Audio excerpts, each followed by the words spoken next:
Today's episode of Voiced is from True Off My Chest by Apprehensive Pay 6279 and is about a shocking discovery of infidelity that turns a marriage into a psychological game of cat and mouse.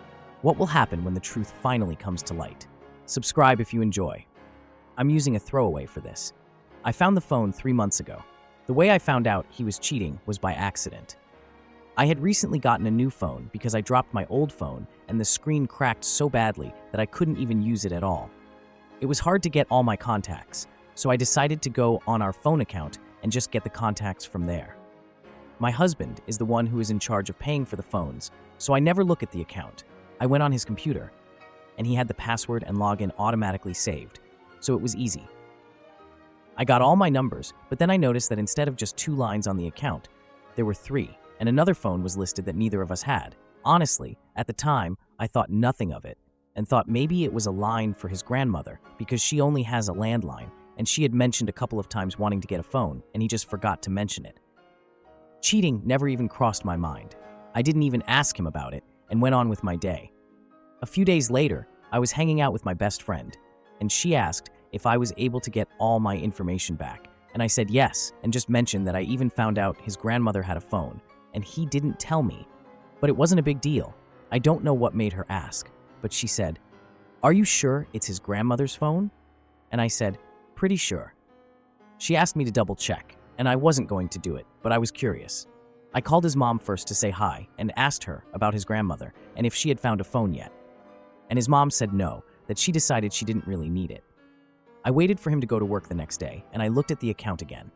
I went to the phone, clicked View Usage History, and saw that the phone had only texted and called one number hundreds of times, with the history going back 5 months. I also noticed that the times of the calls and texts were only the times when he was at work, never at home. When I saw that, I honestly tried to rationalize it, because there is no way he would cheat on me. So I called my friend and told her what I saw, and she basically told me I needed to find the phone to confirm infidelity first. I looked for it all over the house for days and couldn't find it, so I knew he must have it on him. I waited for him to go to sleep and searched his car, and I found the phone. His passcode was the same passcode on his regular phone, and I found everything: text messages, pictures of her, pictures of them together, them saying, "I love you."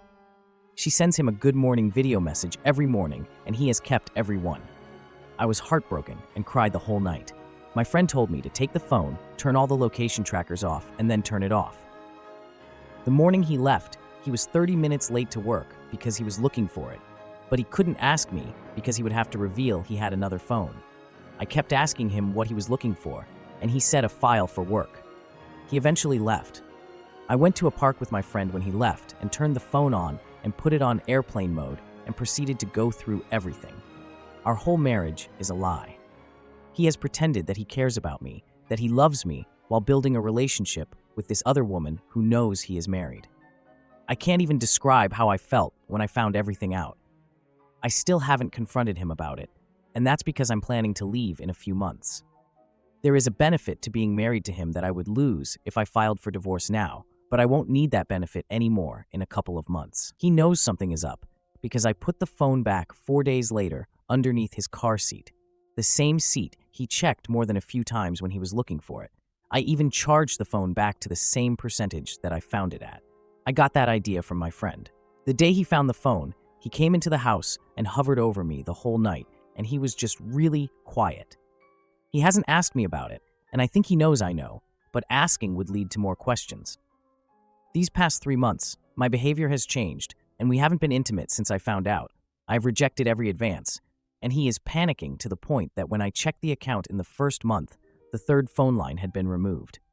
He also changed the password a few days later. He keeps asking me what's wrong, and I say nothing. He never goes anywhere now, and if he isn't at work, he is at home trying to spend time with me. He has recommended couples therapy because, in his words, something has changed, and I said we don't need it.